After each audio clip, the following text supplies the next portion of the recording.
Hello and welcome to episode 21 of Attention Engineer.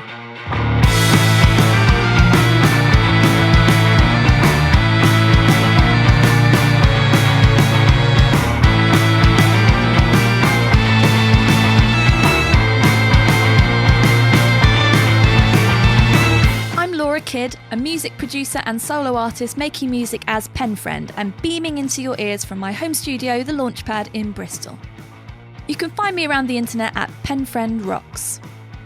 In a noisy online world, the gift of someone's attention is priceless. So thank you for joining me on my mission to inspire creativity in every listener through having the conversations I've always hoped for with some of the artists I admire the most. Hello you, how's it going? I'm talking to you on a weirdly hopeful day. It's 2 days before UK lockdown version 2.0 begins. The West Country rain has been giving Bristol a break so far today, and it's the day of reckoning in the US. I'd cross all my fingers and toes, but I have a rescheduled online gig to play tonight, so I need all my digits available for that. If you missed my gig, do not worry, I'll be making posh recordings of it available for Bandcamp Day this Friday. So just visit penfriend.rocks to get on my mailing list for all the news and handy links, and I'll send you 2 free songs immediately to keep you going. I've got a bumper episode for you today, so let's dive right in. Andrew Hung is a musician based in London, England. First coming into prominence as a founder of Fuck Buttons, the ecstatic noise group who garnered a rabid cult following, Hung continues to work both on his solo music, as a film composer and as a collaborator. In 2016, Andrew's soundtrack for the Greasy Strangler was released, as was Beth Orton's album Kidsticks, which he co-produced. Andrew's first solo record, Realisationship, came out in 2017, his soundtrack for An Evening with Beverly, Luff, Linn came out in 2018, and he's just finished his second solo album, which will be released in 2021. I've never referred to my conversations for this podcast as interviews because I've always wanted them to be deeper than that. 21 episodes in, I'm often now speaking to people I haven't met in person before, let alone performed with. So I was wondering whether in those situations these chats might start feeling more like interviews, more surface, more salesy. That's not at all what I'm interested in presenting to you, but it is a possibility because that's usually what this sort of thing is for. Andrew and I only met moments before I pressed the record button, after being aware of one another's work for some time and occasionally saying hi on the internet. Immediately we were having a proper deep conversation with questions being fired in both directions. I haven't talked this much in any previous episode, but he just wouldn't stop asking me questions. The unedited version of this conversation is 2.5 hours long, and we talked off the record for another half an hour after that. We really went deep, and I'm really excited to share the core of our very honest, very vulnerable conversation with you. Particularly in these disconnected times of global pandemic, face-to-face contact is so powerful, and having not seen friends or family in person for a long time, I really value and appreciate the opportunities I've had to delve into the creative practices of other artists for this podcast. I make sure to record my conversations using video chat so that my guests and I can properly engage with one another. And not only does that provide a richer experience for us, especially when we're meeting for the first time, I think it makes the resulting conversation more engaging and useful for you. I hope so anyway. So let's get into it. Here's my conversation with Andrew Hung. How would you introduce yourself? How do you label what you do? This is quite funny because about a year ago, I had trouble labelling myself. I used to say I was a producer, but now I say I'm a musician, which is a lot more comfortable. I'm a lot more comfortable doing that now, but I'm still not quite comfortable with labels yet. So it's quite interesting what you were saying before about how labelling allowed you to become what you were already. Is that right? Yeah. So we had a really very interesting, wise and wonderfully worded conversation just before we pressed record, which is always the way with these conversations. Andy was asking if this is the Launchpad that I'm talking from, and I've called my studio room at home the Launchpad. Before that, I always had a room in a house that I would work in. Just called it my work room or my office or my something or other. But it's actually got a sign on the door as well that says the Launchpad. And I just wanted to label it because it gave me, I suppose in the same way that when I'm writing an album, I normally have the title of the album And then everything fits inside of that in some way. Or I think that it helps to fit things inside of that in some way. And so when I label things like, this is the launch pad, this is the place where I create things and send them off into the world, or into outer space or whatever, it just, I don't know, it just does something for me that makes me take it more seriously. How about you? I guess a lot of us, well, I am anyway, in this coronavirus, I'm trying to be as efficient as possible. I've realised I love organising, actually. I didn't realise I liked it. I'm trying to configure a working practice, and whenever I've found it to work is when there's been a framework in place, and then I've been able to colour it in. Mm-hmm. So what you've just talked about makes me think of an even wider scope in terms of having labels and using them as points of a framework and then colouring it in. Mm-hmm. I had an image of like an architect sort of. That's kind of what I want. Mm-hmm. I've got really into watching. There's these brilliant guys on YouTube. There's a guy called Matt Diavella. They're really good at talking about productivity, but in a mindful way. So it's not about squeezing the last juice of energy out of your body so that you can make as many things as you can possibly make and then you burn out. It's quite the opposite thing. It's structuring your time and your day and stuff so that you can focus on the thing that is most important to you, whether or not you have to do that around having another job. And having all the time in the world to make music can actually be much worse than having only evenings and weekends. I've always found that having that balance is important. Because when I used to do freelance work, I still made albums and released albums. And then I stopped doing that freelance work because I didn't have to do it anymore because I was somehow able to live off my music, which is still amazing to me and I'm very grateful for. And then you're like, well, now I have to at least set some sort of structure here for myself in the same way that I would do for getting my freelance work done. But it's really interesting. It's funny because just before we started speaking, I was just sort of refreshing my questions for this. And I actually wrote down, and I don't know, this is a new question. Are you an organised person? I wrote. So you've been thinking about it? I have been thinking about it. I've been thinking about, I like this book called The Art of War. I've got into Taoism. Do you know much about Taoism? I don't. But I've been stuck on this passage and it says, order and disorder are a matter of organisation. Courage and cowardice are a matter of momentum. Strength and weakness are a matter of formation. Ooh. For me, for the last few years, I've kind of had to regain a confidence, and I think that's to do with the courage and cowardice bit. Like the momentum is what allows me to have courage. And then at the moment, it feels like there's a lot of disorder in my life. Right.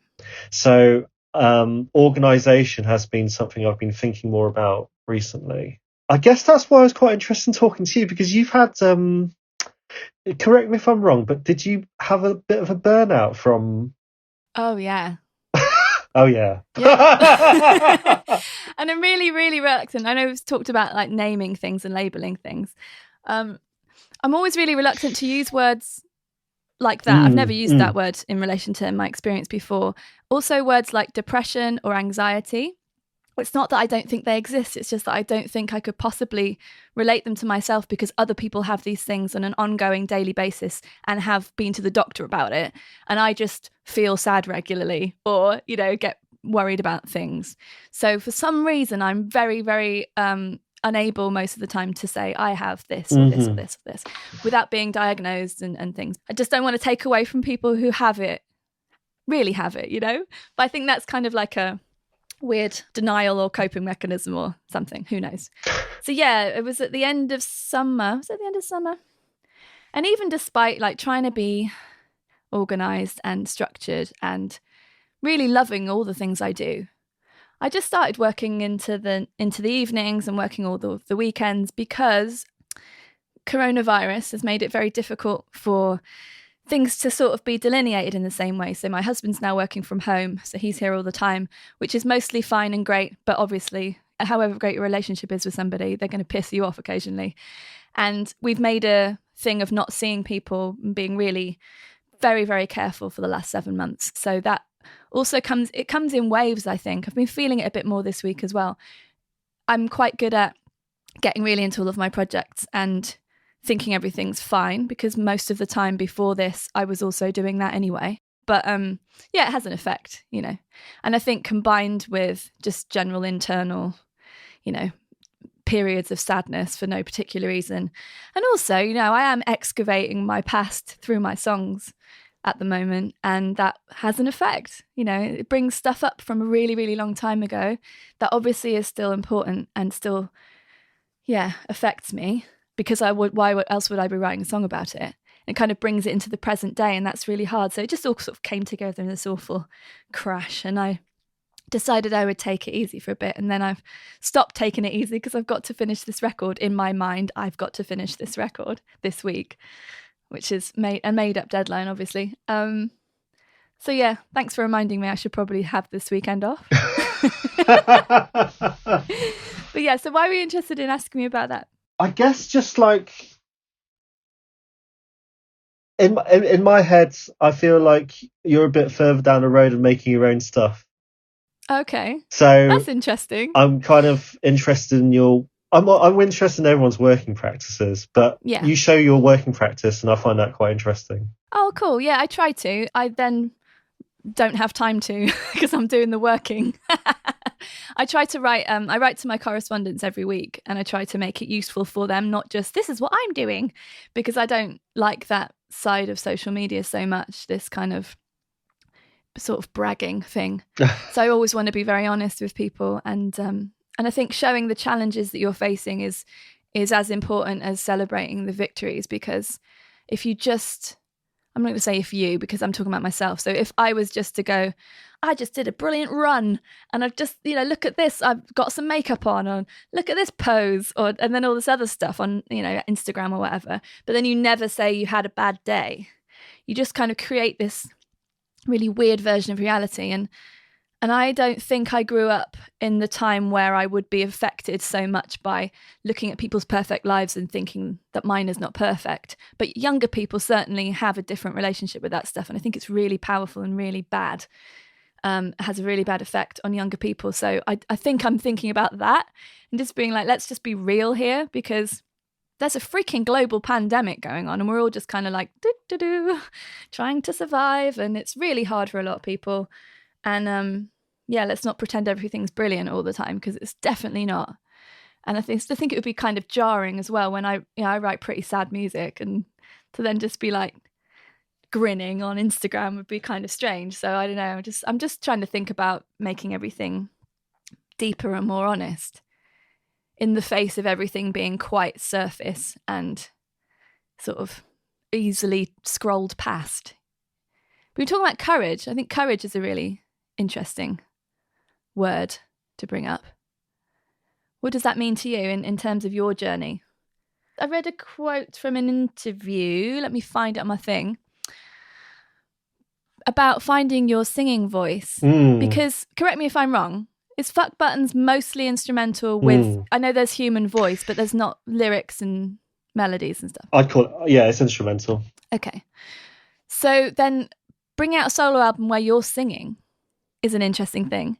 The other quote I found, which is brilliant, is that someone referred to Fuck Buttons saying, rarely have two men sounded so much like the end of the world. Yeah, bloody hell. So that's the best. I mean, I don't know how you feel about that. How do you feel about that? Because I think that's cool, but... No, it is cool. It is cool. But yeah, no, I can't be negative about that. But yeah, I think it's great. It is great. I mean, surely that was the intention of that music. You weren't trying to be jolly in any form. Do you know what this relates to? What you just said about like being honest, and it's like hyperbole really annoys me. Oh, okay, yeah. So like it's quite hyperbolic. Yeah, it's quite hyperbolic, isn't it? It's very chin stroking. How can I sound clever while we're talking about a band? No, but it's cool. It is cool. But yeah, talking about your solo album Realisationship, was that the first time you had sung and recorded it? Yeah, I mean, it's not a coincidence that was around the time when that's when I lost my confidence, because before that, I guess I'm still sort of, I think I'm kind of out of the woods now. But before that, I felt like I could do anything. I guess I was at that age when I felt like I could do anything. Yeah. And, Fuck Buttons was very well received. And then I did like a film. I made a soundtrack for a film in 3 weeks. Wow. And that was really well received as well. So at that point, 2016, I was like, I could do anything. Yeah, the world's telling you, we like you. We like what you do. Yeah. So I tried to make my own record. And also around that time, I was looking for an extra depth to what I did because I found it so easy. So I had this combination of thinking I could do anything and finding everything. I mean, they're the same thing, I guess, aren't they? So I thought I wanted to get some guest vocalists on it because I started to sing on the soundtrack. That's the first time I started singing. So I thought I wanted to get some people to sing on my solo record, but I can't really be bothered to organise it. So I thought it'd be easier because I had it in my head. It'd be easier for me to sing on it. Yeah. Well, you're right there, aren't you? Well, it was the hardest thing I've ever done. I think actually is learning to sing. It was only after the record came out and I realised I'd have to tour it that I started going to singing lessons. And since it's really very recently when I've been happy with how I sing now. Let me get this straight though. So before you recorded the vocals on that album, had you sung?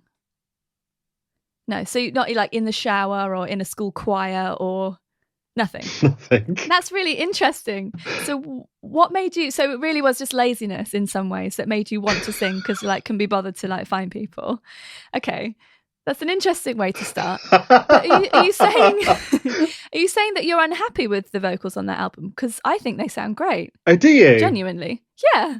I'm trying to understand your approach to it, that's all.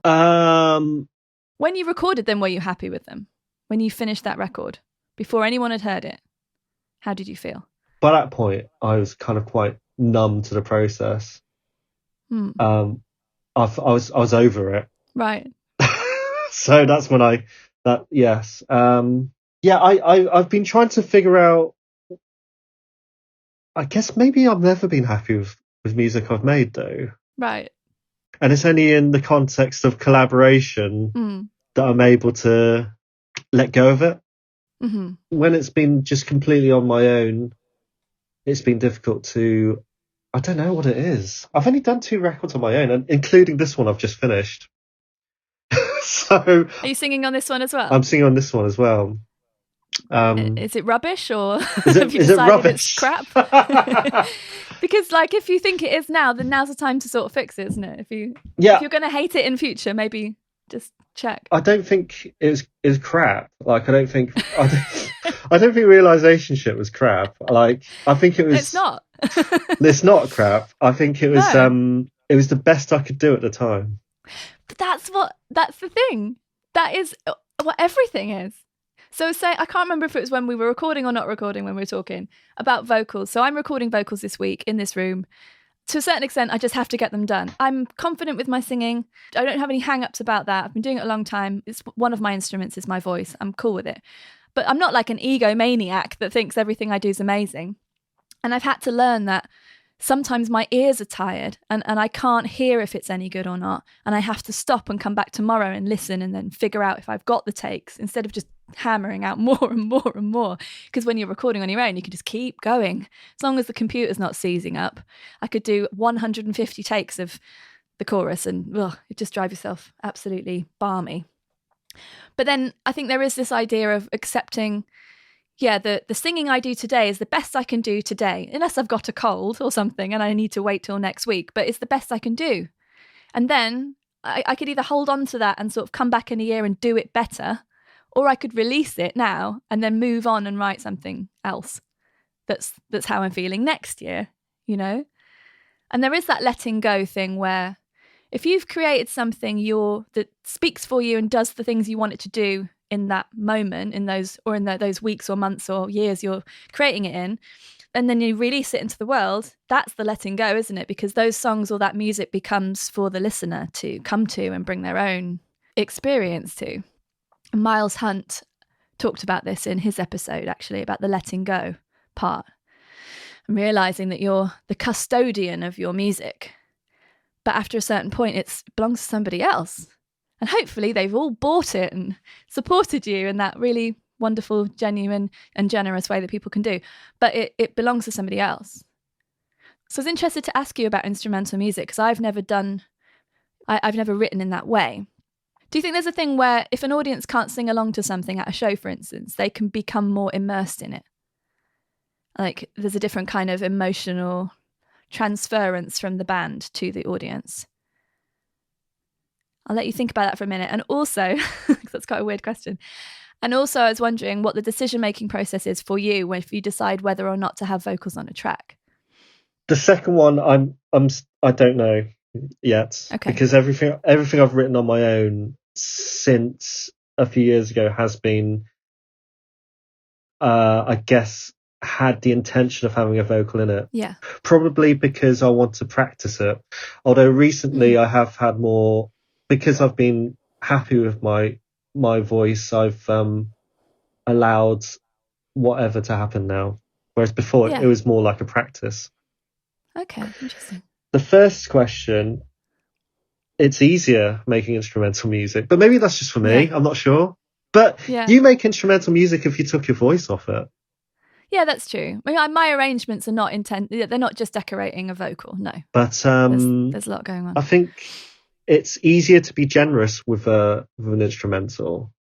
And therefore, perhaps it's easier to connect. But I think the potential for connection using a vocal is far greater because you're using language. Yeah. So I know that not all vocal music connects with me, but when it does, it's really deep. The potential for it is greater, I think. That's my opinion. Yeah. You have played massive gigs with instrumental music, so I'm just really interested. Maybe I need to ask the audience about this. Like, well, so what is it that makes you go to that? What are you getting from it? I just wonder whether it ever felt like you were kind of like being DJs as well and creating a mood in a room. So in the live situation. Yeah, absolutely. I think it's, I think the power of instrumental music is its vagueness. It's like when you see a face in the rain in a puddle or on a hook on a door, you project yourself onto it because there's a lack of vocals. Like you said, you project yourself onto the music. When songs are most powerful for me are when they're vague. That's the generosity that allows me to enter into it. That's what I've found to be the difference between the two. Did you find, though, that not being able to get your feelings and thoughts across with lyrics in Fuck Buttons, I don't mean not being able to, obviously you could have done. I'm not saying that someone was stopping you, obviously, but that there was obviously that choice within that band to not speak as such. Did you find that you had to explain the music more when you were interviewed? Did people want to know what it was about? Like, did fans want to know what it was about? I guess so, yeah. Did you and Ben have conversations about this track is about this for me? This track is this guitar part embodies this experience of mine, or this song is about rage, or this song is about whatever. They had feelings. I like music because it makes me feel. I don't really engage with it on an intellectual level. But when I'm able to gauge the feel of a track, that's when I want to emphasize it. Okay. So I guess I'm not sure that's a meaning as such, but a goal does present itself at some point. Yeah. Do you know an artist called Emmy the Great? Yes. She said she likes it when a song reveals itself to her. And I completely understand what that means. It's like there's this point when it opens up and you become, as you called it, a custodian, and you kind of like you're looking after this thing and making sure it gets everything it needs. Yeah, I love that idea. Yeah, I definitely have that with my songs, and sometimes it's later than you would imagine possible. So like 2 years later, I go, oh, I thought it was about that, but it's actually about this. And maybe, of course, that can change over time. It depends what's happening in your life. Yeah, I'm just trying to understand the instrumental thing a bit more deeply, that's all. I'm resistant to drawing too many differences between them because it's ultimately music. Yeah, of course. My mind is wondering whether, because I'm quite new to the vocal world, maybe it was easier to make instrumental music because it was easier to gauge it in a non-egotistical way. Yeah. And I wonder if the difficulty. Yeah, I mean, there's a lot of things that I find difficult about making songwriting, mostly because I've only just started doing it. But I don't know. Yes, separating your ego from your work is kind of quite important, I think. Otherwise, it does become crap. Yeah. The thing that I question nowadays is why do people make things? Like, you know, I've skimmed YouTube for the answer as to where the depth comes from. I've been searching for this answer for so long now, and all I've got is like, you know, how do you mix this tambourine? You know, it's like maybe that'll make. You know, I've watched so many videos now, and none of them explain to me why they do what they do. No. Which is what I want to get at, you know. Well, that's why I'm doing this podcast, because I'm trying to find stuff out that I can't find out from teenagers on YouTube. There's a lot of useful stuff on there, though. Oh, my goodness. Every time I'm trying to do something new in Logic, I'm like, oh, God. There's a very, very good German dude who explains everything. And he doesn't talk about himself for 5 minutes at the beginning beforehand, which is nice. He just gets to it. There's a price to it, though, isn't there? Do you think? There's a price. There's a price to pay for that. What's the price? Do you know what it's like? It's like TK Maxx. Okay. When you're in TK Maxx, there's a lot of stuff in there, and there's maybe is a bargain, but the majority. But what you're paying for is you're paying for the time it takes to go through that stuff. Oh yeah, that relates to Twitter as well, doesn't it? Yeah, there's gems. Mining for gold. Mining. Yeah. Oh, you said gems is at the same time as I said gold. That's interesting. Yeah. Researching for the value amongst the absolute dross. It's tiring though. What was this in relation to before? I've no idea. I don't know, just having a chat, aren't we? The exploratory nature of your work in terms of sound must be just perfect for film soundtracks. Yes. I mean, the films I've worked on have been. They weren't that dissimilar to Fuck Buns, actually, if I'm perfectly honest with you. They're kind of like, and I wonder if that's to do with, have you been in bands, like, where it's, you're not the leader? Yes, I have. I didn't like it at all. It was no good. What did you not like about it? Well, this particular one I'm thinking of, one when I was at school, that was a good band, but all the lyrics were written by other people, and they were, I mean, not great. And I felt like I was having words put in my mouth, which I literally was, because I was singing other people's words and I had no connection to it. Didn't like that. But I wasn't confident enough to write my own lyrics yet, so that's my own fault. I should have just written some. But I was, 16 and had absolutely no confidence. And then I was in another band when I moved to London, and I was the bassist and backing vocalist, and I was just excited to be in a band in London. That was why I moved to London. So in that respect, that was kind of a good starting point. And then we recorded an album, and the lead singer decided to basically steal all of the backing vocals I'd written and record them himself. So I spent most of the time playing pool in the very expensive studio, the Townhouse. Funnily enough, when I was in there, and it was all catered, it was cost a bomb.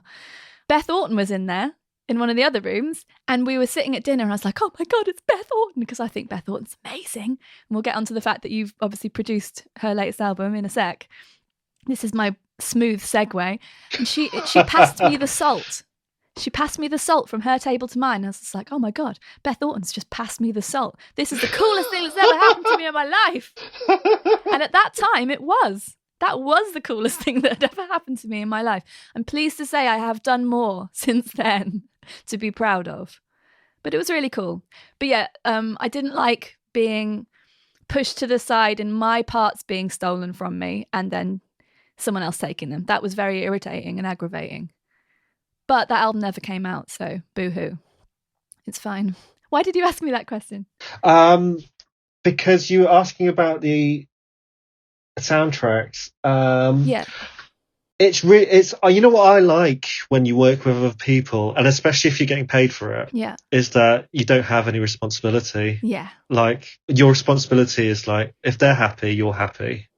Yeah. And that's what happens in the collaborations I've had. Mm-hmm. And it's quite nice because you're just like, yeah, no responsibility. So in that sense, I guess, yeah, I didn't have to gauge whether they were successful things or not. And yeah, because you're just bringing your thing to it. They wanted you to bring your thing. You did your thing. Therefore, you achieved that thing. Yeah. I feel like that of all the session jobs I've had, playing bass and singing, because I've done that too, but I was thinking about actual, real, inverted commas, real bands I've been in. But I've done the thing where I've toured with people playing bass for them, and as long as I played well and was nice all day, that was cool. And I know what you mean about the responsibility thing. There isn't any, other than do a good show. Don't piss off the artist. Because that would just be awkward. Okay, and so when you had like a shared responsibility, that's when you found it quite difficult. I don't think I had any responsibility in my other bands either, to be honest. I don't think I was given any or took any. I didn't know I could have any, maybe. Just didn't know. I was just pleased to be playing music. And I didn't think I had any skill yet, so I was just learning, really. Right. Okay. So, yeah. Yeah. But with film soundtracks, you're writing for the director, obviously, because you can't just do whatever you like and go, there you go, and they have to jam it in somewhere. It's very much like very specific parts of the scenes need particular moods and stuff, which can be incredibly creatively brilliant, I can imagine, but also hard. You can't write whatever you want. But that's I find that quite freeing. I quite like those restrictions. I like, this goes back to what we were saying at the beginning of this conversation about the framework. Is there's a framework in place. When I enter into the process of soundtracking a film, there's already a film. There's an edit of it, and so it's almost like puzzle solving.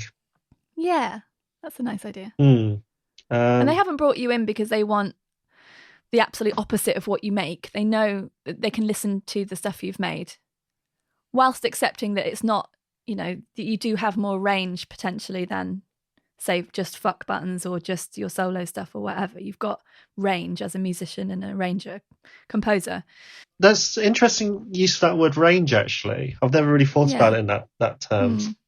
It seems like a brilliant puzzle, though. I'd love to do that one day. It's something I've got this list of things I'm going to do as soon as the record's done. And the record was supposed to be done last year, and then it was supposed to be done in June, and then it was supposed to be done in August, and now it's nearly finished. And one of them is to sort of try and figure out how on earth I could make music for films. How did you first start doing it? I've never really chased after anything. Yeah. Damn you. Yeah, I kind of like, but I kind of think that it's, I don't know, maybe I'm in a position where I can, that just happens. I don't know. Things. But it's come from the music you've made before, hasn't it? I don't know. Has it? I don't know why I said it like that. That's not a question. That's an assumption. I don't like doing those. I don't know if that is true. I don't know how it happens. I don't know how things appear in my life. I just know that things appear when I need them. Well, that's great. That's all I know. Being open to things is important, then, isn't really it? Important. That's what the opposite of confidence is being closed-minded. Like before that, I was like, I can do anything. Yeah. And then when I wasn't confident, I was like, I can't do anything. You mentioned that earlier, and if you're not comfortable talking about it, that's totally fine. But you said about losing your confidence after you put your first solo album out. Was there something that happened that did that? Yeah, I think Fuck Buttons was winding down at that point. It had wound down. The ecosystem in which it existed exploded. ATP, I don't know if you ever went to those festivals, that exploded. And that's all I knew of the music world, because ATP did our biggest bookings as well as our label, and then they just disappeared. Yeah. Brexit happened. I thought the whole country was racist, so that was quite difficult.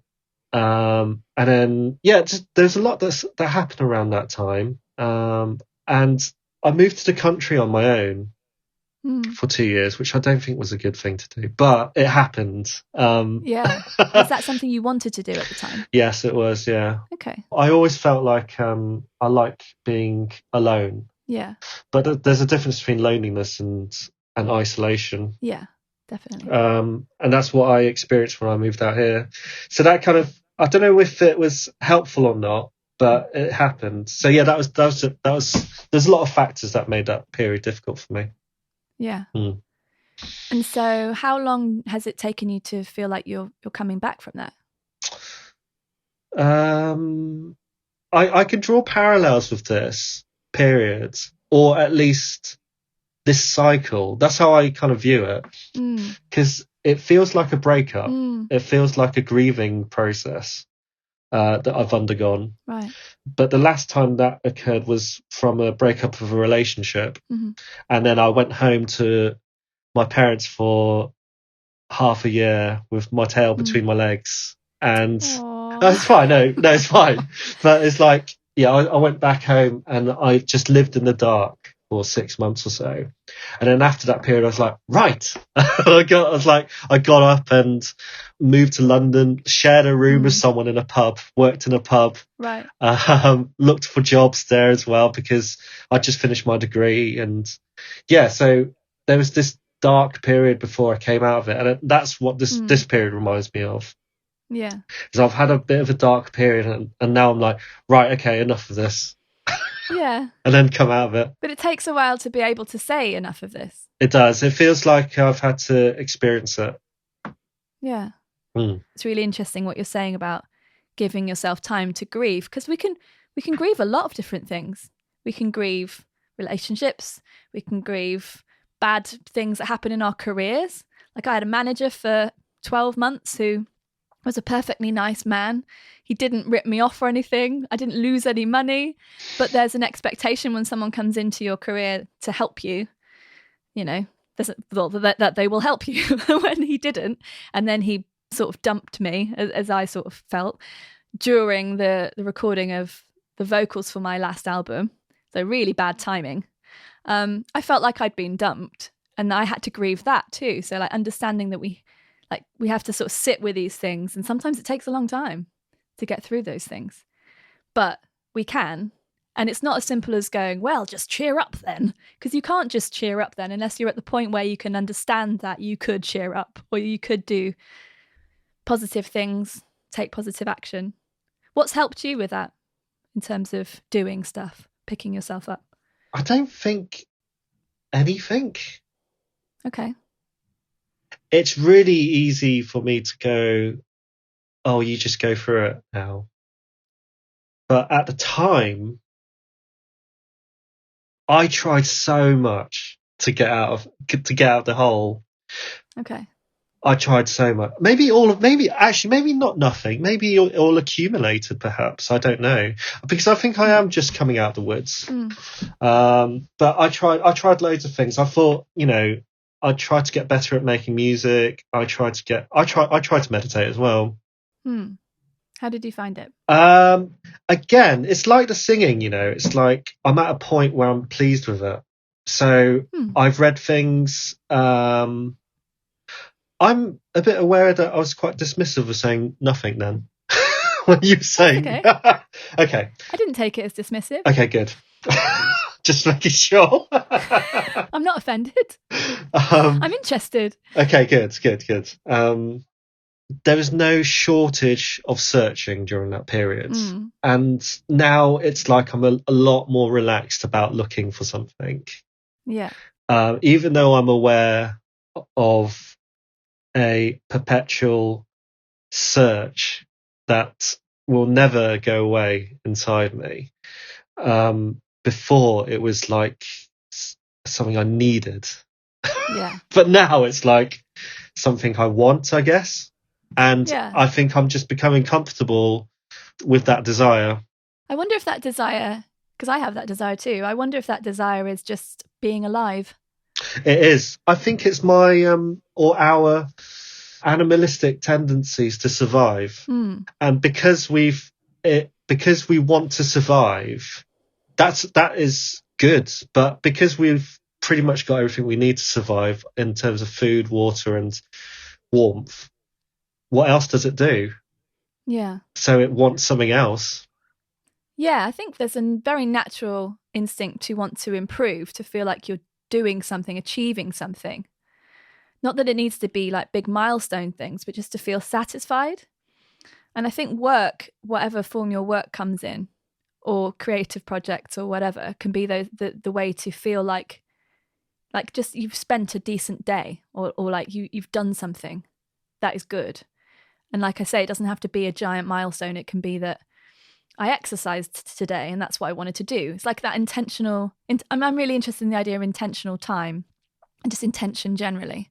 Because if I set myself intentional goals, tiny ones or big ones, and I can tick those things off, then I feel like, all right, I'm doing some stuff. And as a completely self-propelled person, because I don't have a boss telling me to do anything, if I don't have that, I just don't think I'd feel like I'd done anything useful. And I do want to be useful. I don't just mean, making stuff that satisfies my artistic ego or what have you. It's like I want to be useful to other people. Because I think we can all be useful. Is that what being an artist means, is being useful? I think so. And I used to think that kind of way of thinking was a massive egotistical thing, going, well, I'm just being so useful, like I'm so interesting or helpful or whatever, or like so good at music or whatever, my songs are so this or that everyone deserves to receive them, or some sort of weird kind of that would have been the way I would have shied away from that idea in the past, for sure. But I think art is useful. It's useful to me, making it and also experiencing other people's. Because I look to that stuff to navigate my emotional life and all the stuff that's going on at the moment, and everything. It's everything to me. So naturally, when I make it, I would like it to be useful to others. It doesn't mean I think I'm amazing. It just means that I think that is the purpose of the thing that I make. That's what a song is. And similarly, I was saying about how I write to my correspondents every week. It's not like I think they desperately need to hear my views on what have you. It's just that I know that I need to be in touch with them, especially at the moment, because I'm not in touch with people in face-to-face real life apart from the lady at the post office. Because when people buy things, I take stuff down the road. I say, I have a nice chat with her. But I think that it's a two-way useful thing. And so when, I think all of the social media platforms have that, like we're saying, like it's got those gemstones in there of usefulness, and we could be being useful with our communications. But you do have to sort of like clear away all the shouting and, pointless kind of hot take stuff as well. There's a lot more there. Is it worth it? What, being online? Yeah. I don't know. I'm searching for the answer to that. I listen to a lot of podcasts by Cal Newport, who's written this book. He's written a few books, Deep Work, Digital Minimalism, and some other really good books. And he has a podcast now as well called Deep Questions, and he's always examining this sort of thing. And I first learned from him the difference between the social internet and social media. So the social internet is the way that we can be connected through the internet, which is just a brilliant tool. And then there's social media, which is the companies who make more money the more you scroll on their platforms.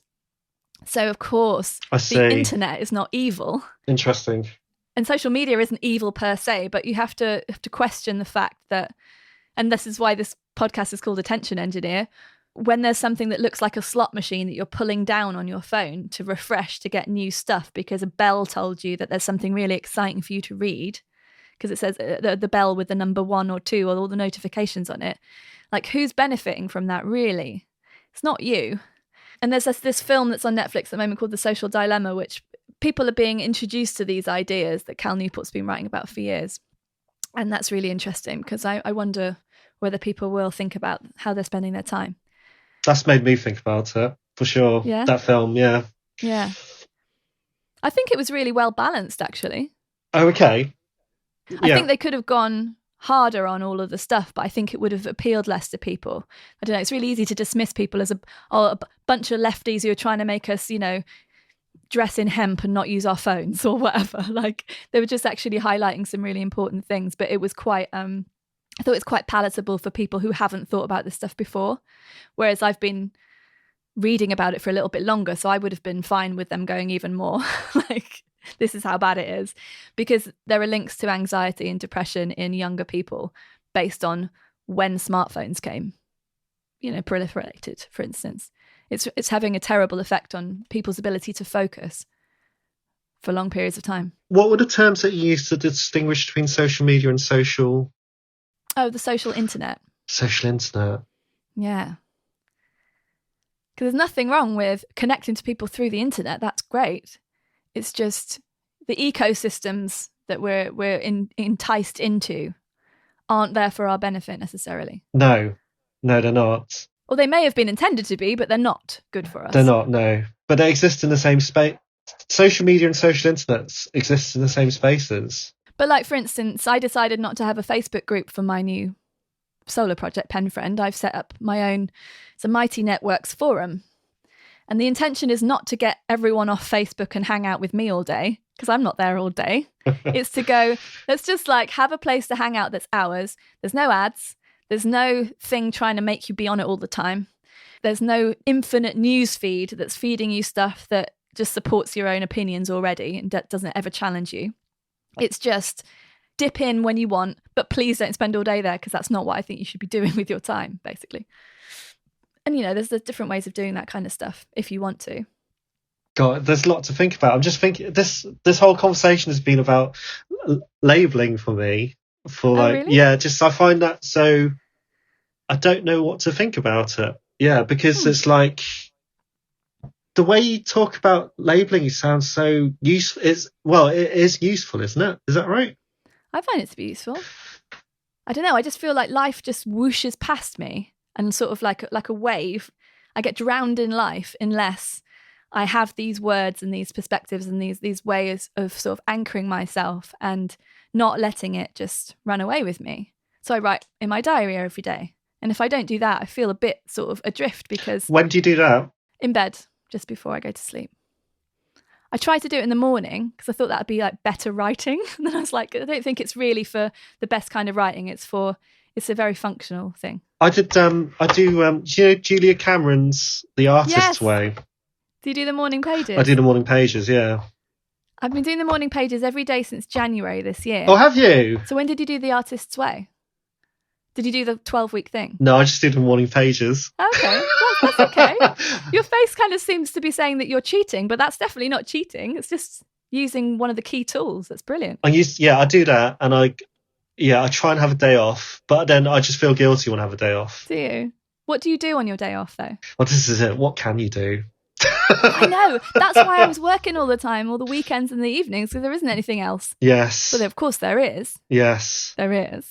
But I don't mean to be a martyr to busyness here, because it's of my own making, but I'm not like happy when I'm just lying around. I can't just. But don't you think that's interesting? Like, why can't I be happy lying around? I don't know. Maybe it doesn't stimulate your brain, does it? My dog is so happy lying around. Oh yeah, but their brains are tiny. I've got these two dogs, and they honestly sleep 10 hours but a day. I think we have the same tendencies, right? Like, I was thinking, why aren't I comfortable with being bored? Throughout this pandemic, I want to know why I'm not comfortable being bored. I want to know why I'm not comfortable lying around.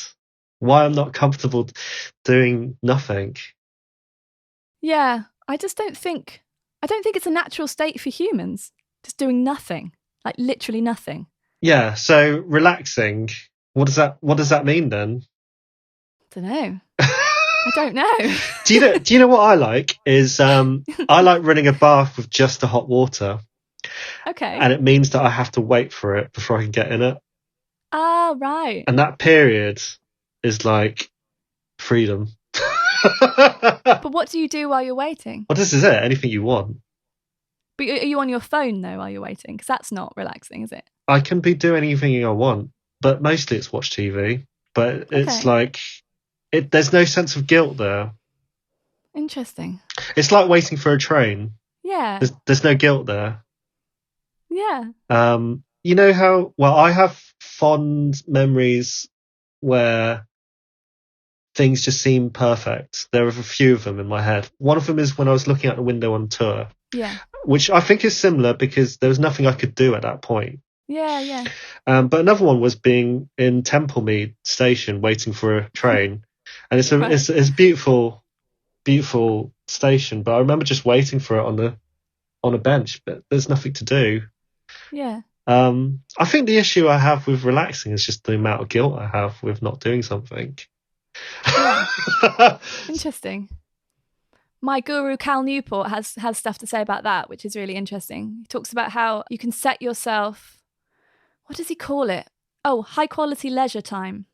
So things that you do in that time that isn't just, I'm just going to watch a bunch of YouTube videos, or I'm just going to flick through the TV or just lie down or whatever. If those things aren't making you happy, if those things are making you happy, do those things, that's fine. But he talks about craft being a really useful thing. So just learning something with your hands, whatever that is, just learning a new thing, that can be relaxing and time off and energizing and good for you. And you feel a sense of achievement and purpose, but you're not working. It's just a different thing than you would do for work. So for instance, I wouldn't go and like practice the guitar on my day off. Yeah, high quality leisure is a thing that can be really relaxing. You paint, don't you? I started painting recently. Is that something that is something that like transports you away from the kind of idea of work, or is it something that's part of your work? Yeah, absolutely, it does. It's kind of I like the idea of having a diversified activities in my life. I like that they bring me different perspectives.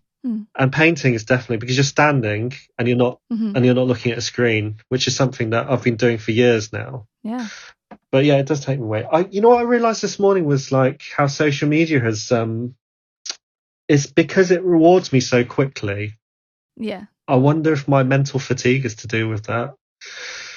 So I was wondering whether I needed to, because I used to be able to be at school and learn lessons. I know I'm older now, but I feel like my attention span is kind of shorter, and I feel like I want to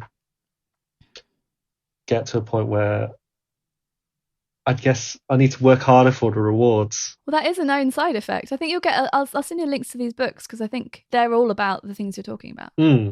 Actually. It's so hollow, that reward though.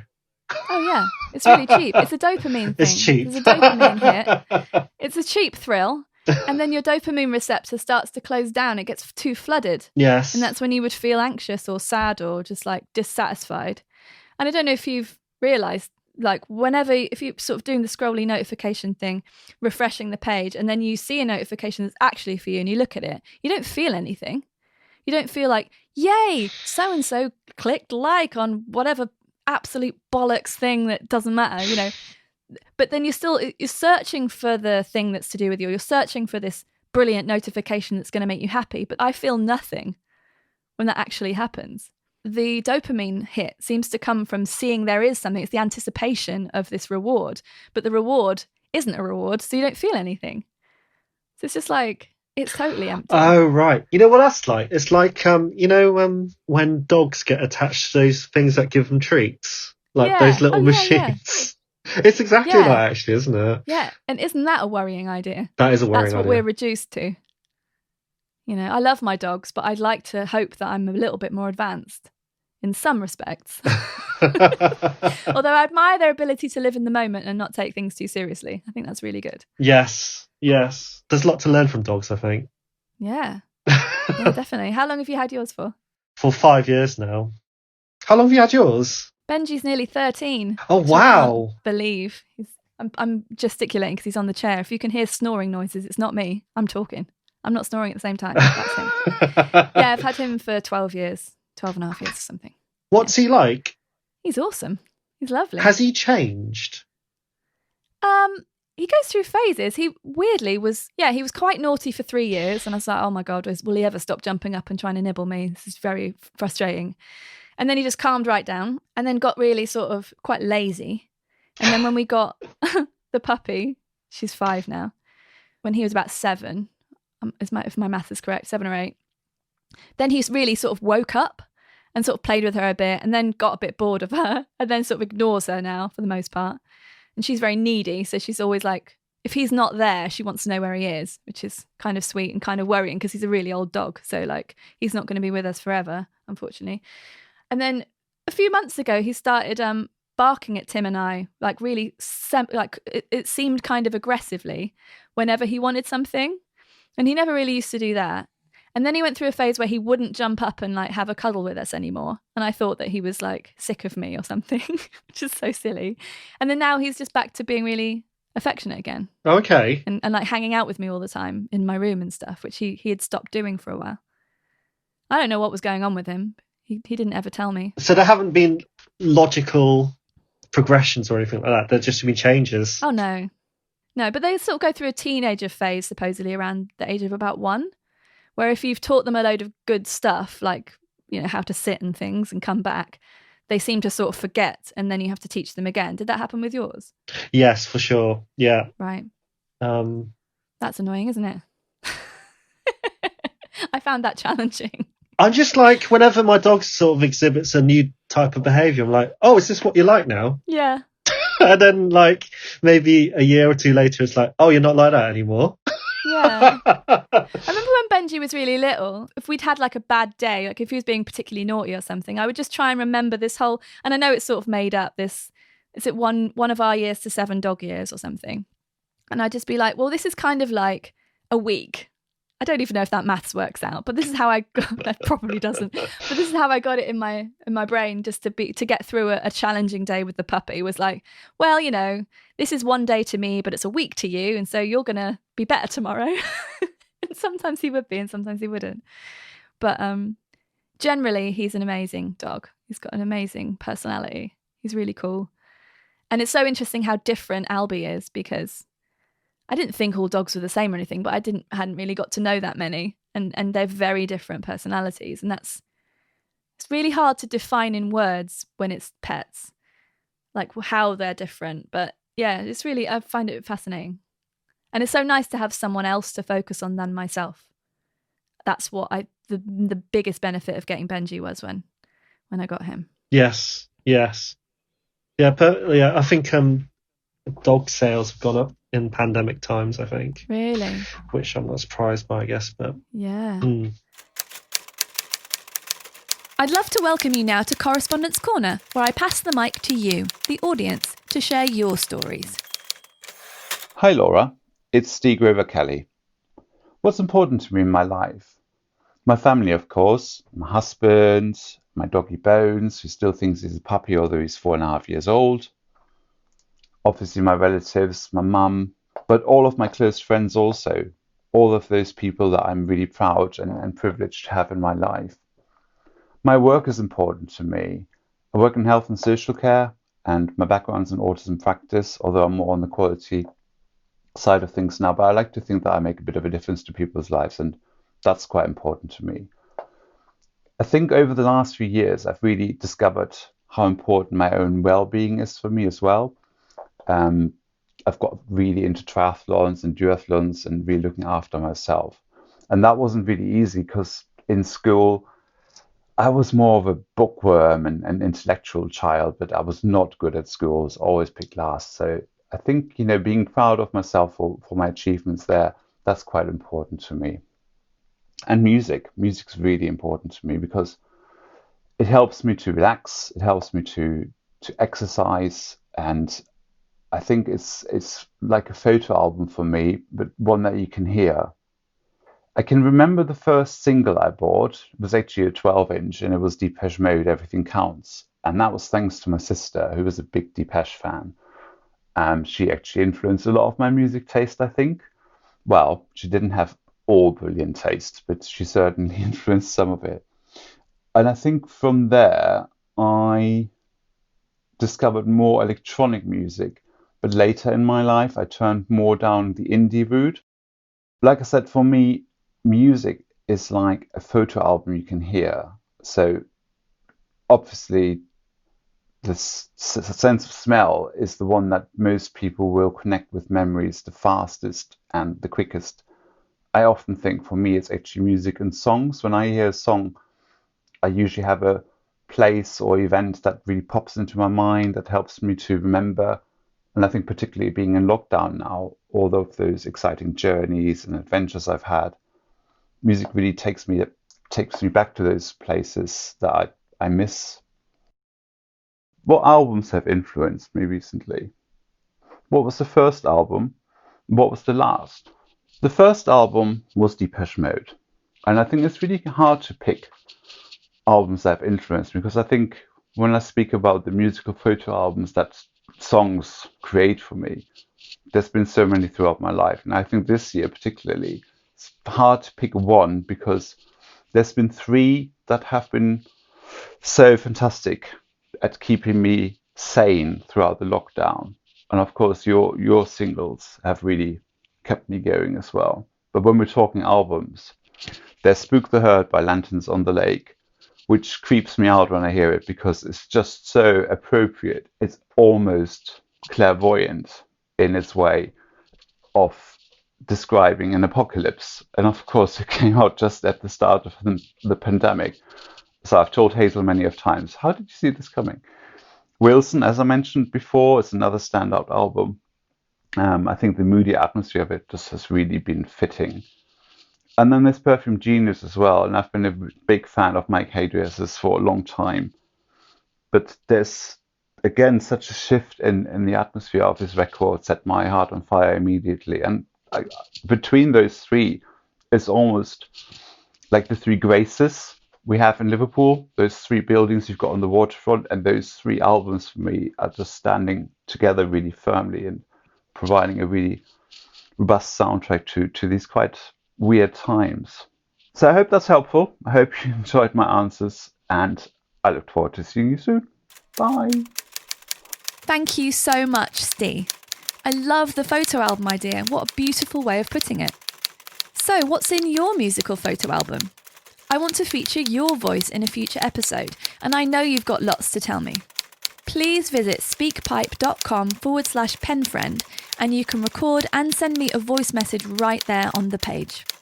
I'd love to know about the albums that have changed your life. Go on, send me a message.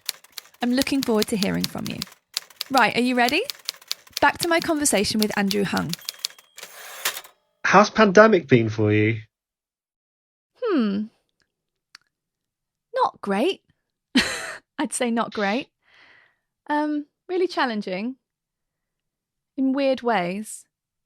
I'm really glad that I've been able to keep making stuff and putting things out and connecting, because I think that's helped me personally get through it. Because I feel like there's a point to my existence if I do that stuff. And I don't know, I regularly feel a lot of guilt for, one, being alive and surviving it so far, two, having a home that I can work in, three, having a really great relationship with someone. So we are stuck together in a house where we wouldn't have been all the time before. Like, I go away, used to go away a lot on tour. He would be working all day in town, things like that. So that's changed, and we've had our challenges with that, but we're really good together. So I feel very grateful for that. I feel very, very grateful for the people who are part of my members club, because I don't have another job, and the government are not particularly helping, shall we say, the arts sector in general. And even if they were to help the venues and things more, that money doesn't come to musicians.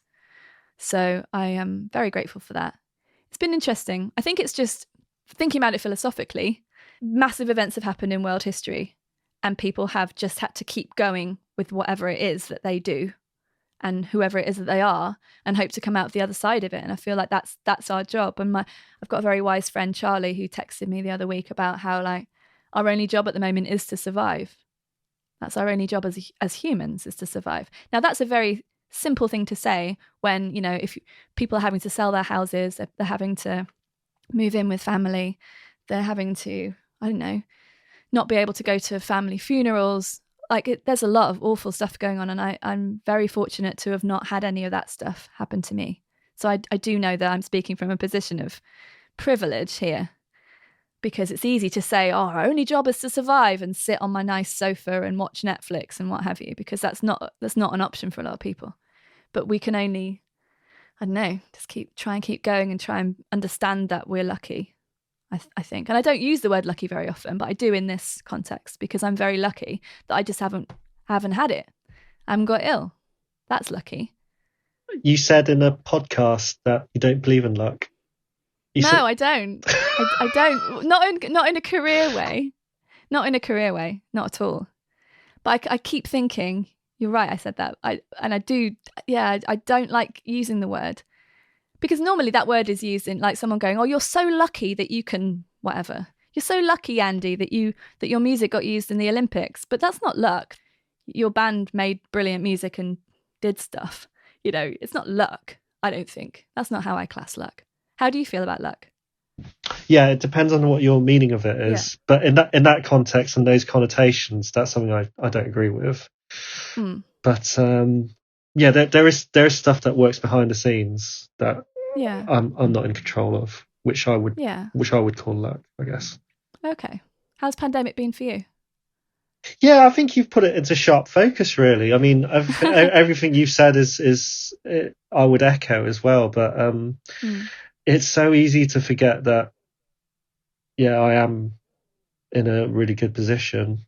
It's really easy, because it has been emotionally challenging, but I kind of think that's a good thing. I think it's been an opportunity to get comfortable with those feelings that I wouldn't normally. Because if I was feeling shit, I'd go into town and have a walk or do something. Yeah. But now I can't do that. Yeah. And so I have to live with it and understand it, which I think is a privilege, I guess. Yeah, it is a privilege, because people are having to deal with far greater, far worse situations than I have. But yeah. But so when we were talking about the burnout thing, I almost feel like that's a privilege, for me to go, I had a burnout, but I'm fine because I've got, I could take a few days off, and the job I do isn't, vital to the country's economy, and I've got enough money to not have to work for that week and a half or whatever it is. Do you know what I mean? It's a privilege to say that word to me. When can you say you're suffering though? I don't know. When is it possible for a person? Do they have to be on the streets before they can say they're suffering? The thing is, Andy, if a friend of mine was saying all the words I was saying, I'd be saying the same thing. But for some reason, for myself, it's not that I think that I have to be, a superhero, but it's very hard for me to let myself be, suffering or whatever. One of the first moments when I realised, like, when I was going through that period of darkness, one of the first things that occurred, one of the first thoughts that got embedded in me was like, forgiveness. I was like, forgive yourself. Forgiveness is for yourself. Yeah. And I remember, like, I was in LA at the time working on a production job, and I remember just thinking to myself, forgive yourself. And I remember just crying at that point, because I think we are harsh on ourselves. It's just it's so easy to be harsh on ourselves, I think. So yeah. I can find it pretty easy to be kind to most everybody else. Yes. But it's really hard to be kind to myself. Yes. Yeah. Thank you for reminding me. No, thank you. I wanted to ask you, if it's okay. Oh, we sort of teased talking about Beth Orton, didn't we? So we have to say something about that. Otherwise, it was just like a sort of non sequitur that went nowhere. It'll just sound like I cut out a whole brilliant story. I read an interview where you said the main thing you brought to that project was emotional intelligence. Was that just some hyperbole? What did you mean by that? And do you still stand by that? What does that mean? I don't know what that means. What did you mean when you said it? What did I mean when I said it? I meant I'm quite mindful about other people in collaborations, and I want them to do the best that they can. And I remember Beth said that no one had given her the keyboard to play in productions. And I thought, I was kind of confused by that, because why wouldn't you give it to her? Why wouldn't you let her write everything? because I feel like she's supremely talented. Yeah. The wealth of knowledge that she has, why would you not give it to her to do? Well, I can think of lots of reasons. Yes. People don't. But yes, I understand what you're saying. There is no good reason. No. We know why. We know why. But I guess that's what I meant by that. I felt like when I'm at my most confident, that's when I'm really comfortable shutting up. And around that time, I was really comfortable with being myself, and I could shut up. Yeah. That's a great benefit when you're working with someone else. And like, we talk about labels, but what's the label for not doing anything? Like if I pick up a cup of tea, it's called picking up a cup of tea. If I play a keyboard, it's called playing a keyboard. But what's the word for doing nothing? Because doing nothing in different contexts is very different. In the context of collaboration, silence is amazing, Yeah. I guess that's what I meant by that. I was really comfortable being silent. In fact, it was awe-inspiring to be silent around Beth. Yeah. Well, I've also read that she found that to be an amazing gift that you gave her, which is the space to create and the empowerment. But isn't that interesting? Because even someone as incredible as Beth Orton needed or wanted, and probably thought she needed, someone to set her on that path. That's the effect that people can have on you, like someone opening your mind to something. And that silence, it's not a lack of something. You're not shutting up and not doing anything. You're shutting up to enable something else to happen, because you're bringing your energy into that situation and she's feeding off of that, and then this wonderful collaboration happens. And that's an amazing thing, because a lot of the times I've done collaborations, there's a kind of competitiveness, which can be really good, I think, where someone's trying to get the idea first or sort of fill in the space first so that they can win that bit or whatever. And I think that, like I say, I think that can be really positive, because it means that everyone's upping their game and they're really trying to make something. But I think it can also be really off-putting. And I found it really off-putting as a younger woman when someone was just trying to sort of write the lyric first. And I just go, well, fine, you do it then. Like, I'm not going to shout for myself here, because that's not how I work the best. Like trying to shout my idea louder. I'm not into that. So I'm interested in doing collaborations again after a long period of not doing them, but I don't want to do it that way. The competitive nature of it. Yeah. Yeah, I wonder how much that is to do with how society is geared towards gaming. Mm-hmm. It's a gaming society. It's accumulating points or money. Yeah. The older I get, like, competitiveness has been something that I've been trying to get to grips with. What does it mean for me? And yeah, I completely agree with you. I just don't want to be in relationships where it's about competition. No. I don't like having. I've just done it to you, though. I was just going to say I don't like it when I'm not able to finish my sentence. That's the thing that drives me the most. But then I just talked over you to say that, so I apologise. No, don't worry about that. That's the thing. That's the thing that drives me nuts in my relationship as well. It happens occasionally where I feel like I'm not able to finish my thought, and I feel like that's what's happened to me in collaborative situations before, where I couldn't finish my thought. There wasn't the space. Someone else dived in with theirs first. Like I just did. No, I don't think so. This is a conversation. But yeah, it's yeah, that's what puts me off about collaborating, actually. In fact, maybe that's why, yeah, I'd love a society where we were all provided for and we could collaborate without the fear of needing to provide. Yeah. It's really beautiful when collaboration has, like, as often as it doesn't work just because it doesn't work. Yeah. But when it does, it's like, I remember working with Beth in this tiny room and just on a computer and a keyboard, and it's just like, it was amazing having these emotions to conjure these emotions that I wasn't aware of, I guess. These kind of interesting cocktails. But as I get older, it becomes more of an effort to contain my ego. I think when I was younger, there was less expectation, and now that's it. When expectation starts creeping in, that's when I have difficulty. So do you have the impression then that because Fuck Buttons have so much press, and people know that band, that when you release things, people are judging you by previous work? Is that what you mean? I remember that definitely being a factor for sure. Yeah, what does that do to someone having... Fuck Buttons was my first band, you know. Yeah. That's what I've got to compare myself to, you know. That's hard, isn't it? Yeah. Isn't it? Yeah. Yeah, there's expectations. That's the thing that needs to be destroyed. Yeah. And do you think that's mostly on your side, or do you think it is like the press? Like a genuine thing in the press? You know what? I have a tendency to not blame external things, even though there's no separation. I guess I have a tendency to do that because I want control. Like I want to be able to change like for instance, in that dark period, I was trying to change things by changing me. But it's like upon reflection now, I'm like, actually a lot of shit happened to me.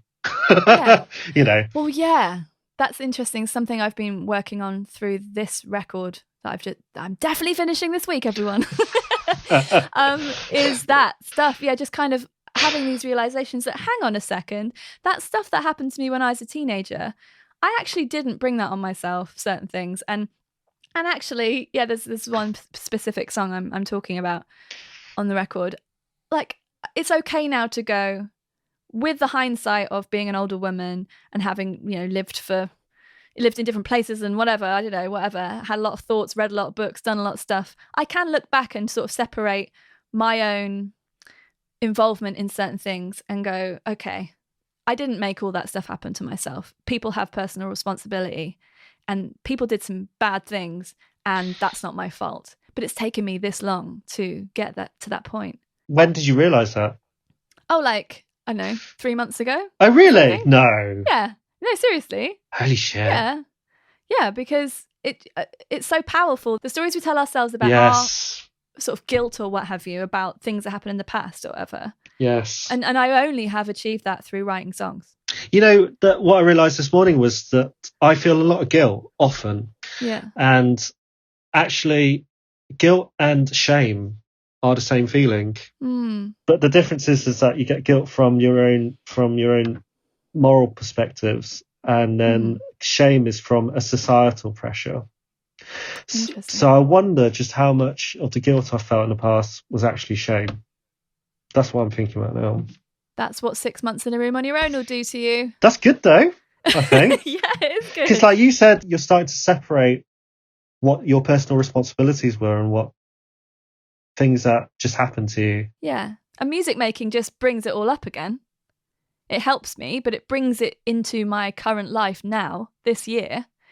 I'm now dealing with this thing, which makes me feel better about it in the past. Like, it makes me feel better in general, and it's helping me let go of a lot of blame and shame and guilt and sadness about it. But it means that it's in my head, and the other people involved, to them it's like years ago. So it would probably seem weird to them that I would be writing about it now, but it's just come up now. I didn't go, I must write about this thing so I can process it and let it go. I just started writing a song and all the words came out that way, and it's about this particular thing. Do you listen to your old stuff? Sometimes. Mostly to remind myself it's not shit. Because I know it's not shit. But sometimes I think, because I wouldn't have put it, I'm saying, well, I know it's not shit because I wouldn't have put it out if I thought it was shit, because no one is compelling me to do that. You know, it's only me deciding to put something out. So I know it's not shit, but occasionally I have to listen and just make sure the production was as good as I would have wanted it to be. Oh, so yes, I do see. Occasionally listen to, yeah, I do. Just to remind myself, yeah. Have you produced every record of your own? Yeah, I co-produced the first two, and then I produced all the others, yeah. This one I've engineered as well. So just did all of it, yeah. How's that been? That's why it's taken so long. Well, I really love the control of that. And I love... Actually, the thing I love most about it is being able to do it over a longer period of time. So things have evolved during that time. So I recorded the first 6 songs last year by the end of August. And then I've written more since then and sort of songs I would have put on the album if I'd finished it last year are now probably going to go on something else or whatever. Like there's other songs that have come and taken their place on this record. And I like that part of it. I don't have a problem sitting doing comping. I don't mind. Like it's laborious, but I don't really mind.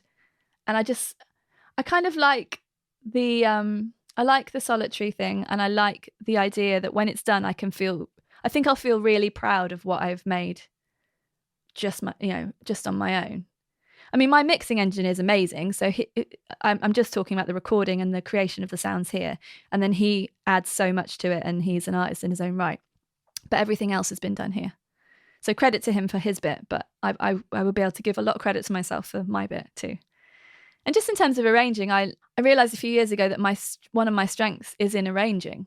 And I love that. And so again, with the labelling thing, when I realised I could in my mind say I'm an arranger, I always was, but I didn't think I was, I didn't really think about it. Then that meant I was able to go deeper on that stuff as well and really push that side of it. And I think the stuff I've done on this record is just another step on from what I've done before. And that's, again, it's that thing of like human progress. I always want to feel like I'm pushing myself a bit more, doing a bit better each time. Especially with the idea of wanting to do film soundtracks, because obviously that is that something you really want to do that? Oh yeah, like it's the next goal is I wanted to do this record and then figure out some way of doing that. But I think, like you say, it's not something necessarily you crack your way into intentionally. I can only hope that people will have heard my music and then my dog is now dreaming. Can you hear him now? I can hear your dog. He's making this noise, which might be quite alarming if you can actually hear it. I'm just going to wake him up because hey, buddy. Right there, mate. It might sound like he's ill or something. He's fine. He's just chasing a rabbit in his dream or something. It's okay now. Yeah, it is. Yeah, it's something I really want to do because I love visuals too. So I just love the idea of bringing mood and stuff in very particular places. And like you were talking about it being like a puzzle, I feel like songs are that way for me. The arrangements and the lyrics and all of the parts. So I love perfectly balancing it. That's the thing I love the most about making music and recording it. What is success to you, and have you ever achieved it? Yeah, I thought I had achieved it, but it didn't make me happy. Interesting. I wanted to be an artist, mm-hmm. and I thought I'd achieved it, but it didn't make me happy. But now the idea of success is just making the best decision I can at the time. I love that. Yeah, that's all I can do. Yeah. Yeah, that's what success means to me now.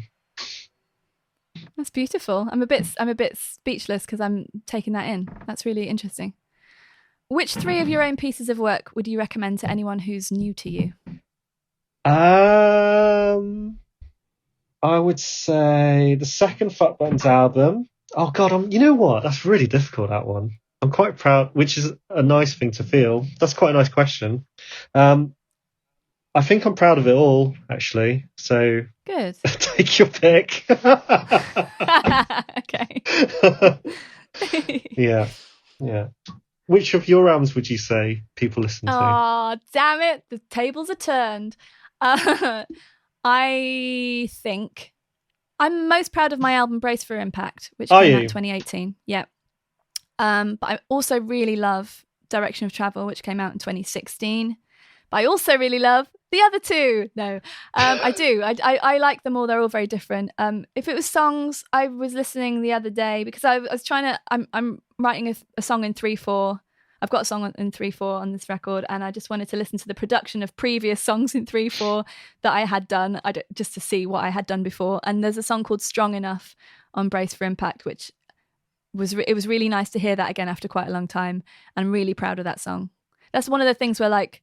If songwriting is a puzzle, I think the puzzle fits together really well on that one. I don't know about any others. All the stuff on the new record's the best, really. Can't hear that yet. Yeah. But yeah, there's a song called "Cancel Your Hopes," which is the theme tune to this podcast, which is it's a song. I just used the instrumental for the podcast. It's about global warming, and it's based on a book by Barbara Kingsolver called Flight Behaviour that I read last year. And I was just really inspired by some of the phrases she used. and that this is a song that came from the 16-year-old mini disc recording of these. I had the verse part and the chorus part, and I had the melody even already. And I love how that came together. I love that it comes from one of my favourite novelists, and I love that it all came together quite well at that time last year. So I'm really proud of that one. And there's one called Hell Together as well, which is on the new record, which is again one of those. It's just pushing myself with guitar lines and with like, it's quite a heavy mood on that one. It's a very heavy mood on that one. But yeah. You've got to tell me 3 of your songs now, otherwise it's not fair, is it? They're all on the new album. Don't you love it when you've got a new album and no one's heard it yet? And so you just know it's like the best thing ever because you feel like the achievement of finishing it. Do you feel that way? I finished my album about a month ago, and I'm in that period. Yeah. Where like everything's perfect, isn't it? Yes. It's just perfect at this moment. And the last time I felt like that, before I put Brace for Impact out, I just thought I could just not put it out, and then I get to feel like this forever about this brilliant secret that I've got. But then I did put it out. So. It would be ungenerous to not put the album out, I think. Yeah, it would be. Yeah. But tell me about the 3 songs then. Songwriting's so new to me, but it's so so intriguing to me. I don't know what it does, but whenever it's like this permanent mirror that you can look into to see what's wrong. Yeah. I find that when I've got a problem, I'll just go, right, just start singing one of my own songs, and in the song it will say what I need to do, you know. Yeah. Oh yeah, like mine are an instruction manual for my life, for sure. Isn't that amazing? I try to remind myself. Yeah. You know, I've only met Emmy twice, but she was like a well of wisdom. She said, everyone should sing. Yeah. I think they should. I think she's right. I think they should. It's such a cathartic thing. That's, you know, like why I don't believe it comes from the best stuff I write doesn't come from my ego, because it just seems quite wise whenever I hear like meaningful lyrics, you know. Yeah. But yeah, the songwriting, the new songs are good actually, but like I can't kind of.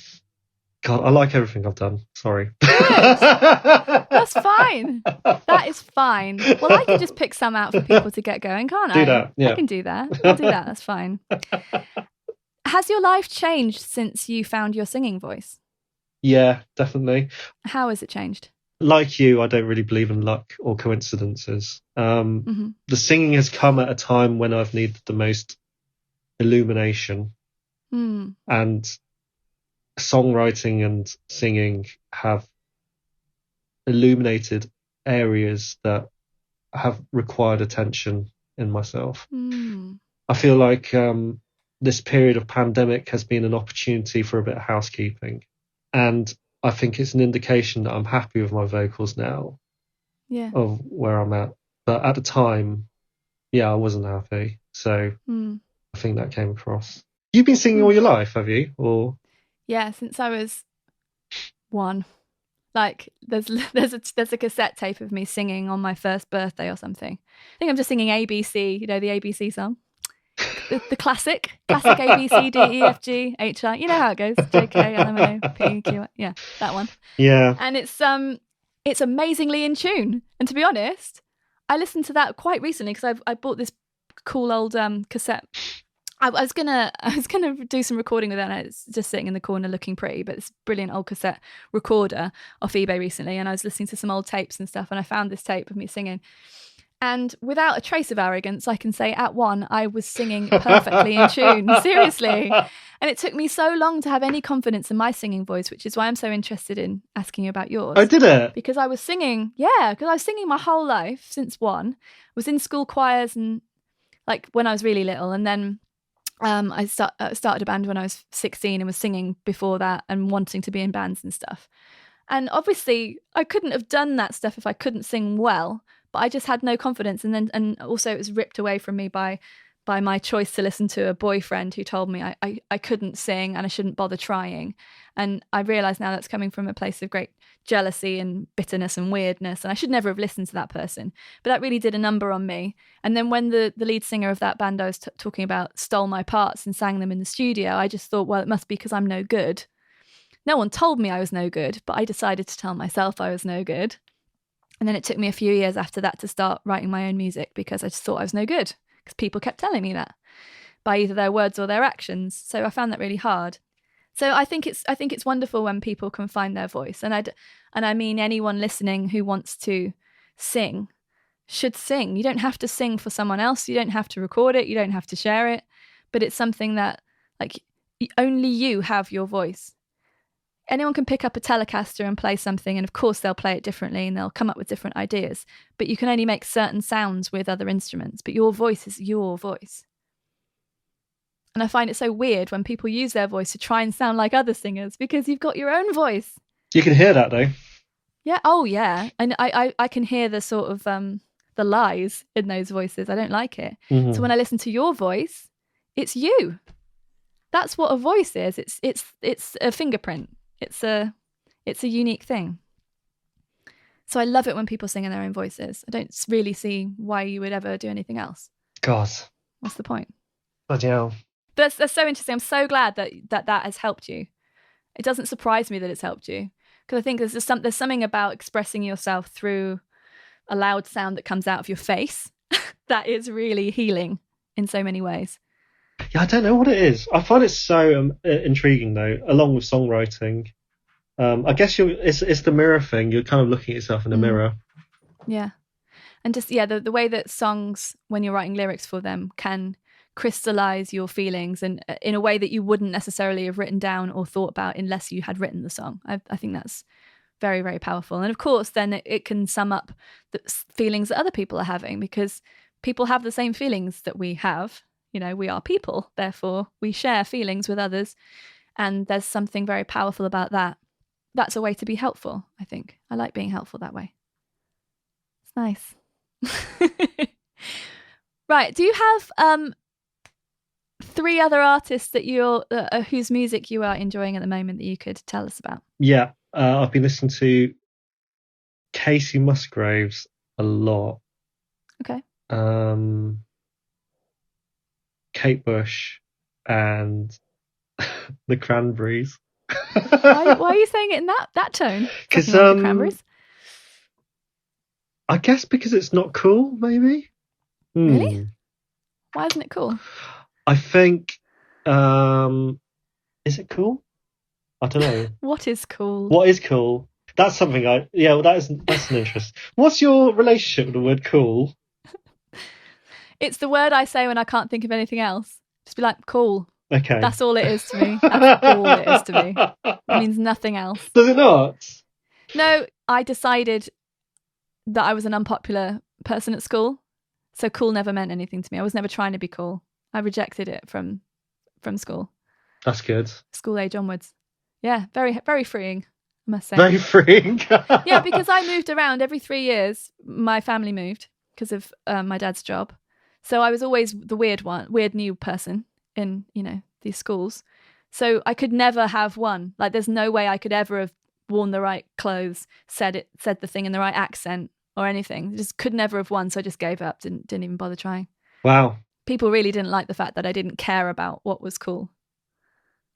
They didn't like that at all. It's very confusing to children, I think, when someone's showing an alternative that they don't understand. So. I had a similar thing. Like, I don't know if it was the same in your school, but it was cool to have labels, like Tommy Hilfiger or whatever. Oh right, yeah, probably. Yeah, and I remember I painted a Tommy Hilfiger logo on my belt, and someone said, "Oh, look at him! He made that himself."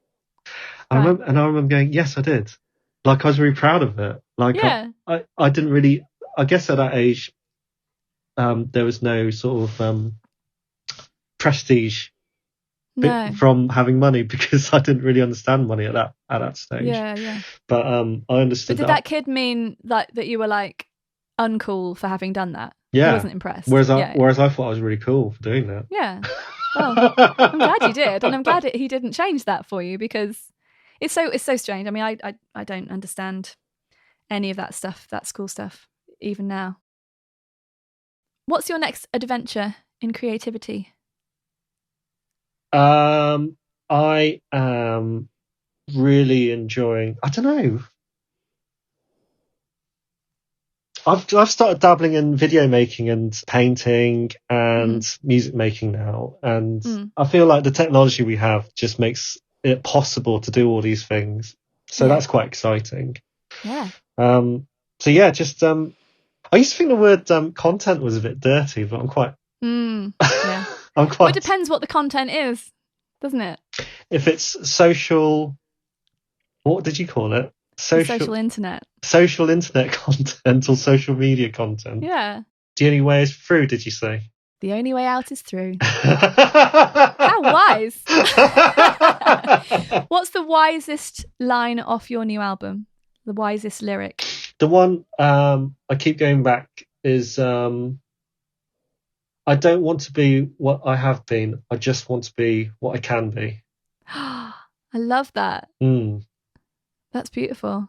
Yeah, that's what I keep coming back to. Like, been searching for meaning and depth in my life, but really it's just make good decisions. That's what it seems to be about for me. Yeah. Well, look, you have won the prize of the longest podcast interview I have done so far, which was previously held by Emma Pollock of the Delgados. I love that band. Brilliant band. Brilliant woman as well. So I will wrap up now. It's been a real pleasure. I've learned a lot about myself through talking to you, which is very interesting. I've learned a lot too. Good. All right. Well, thank you so much. Thank you. Stay with me. There's more. I've made a special page on my website for this episode with links to Andrew's work. Go to penfriend.rocks/Andrew for that. If you enjoyed this episode, please subscribe and share it with a friend. That would be fab and would make me very, very happy. If you want to say hi, I'm easy to find on all the platforms with the username @PenfriendRocks, and I'm very keen on sending you 2 free Penfriend songs, so head to my website penfriend.rocks to claim those. Massive, massive love and thanks to my Correspondence Club, who power the making of this show as well as all of my new music. My album is finished now, and I'll be sending out information on how to pre-order it very soon. Hooray! Join me next week for another deep and honest conversation about creativity, grit and determination. Till then, take care and please do something nice for yourself. You're worth it. Lots of love.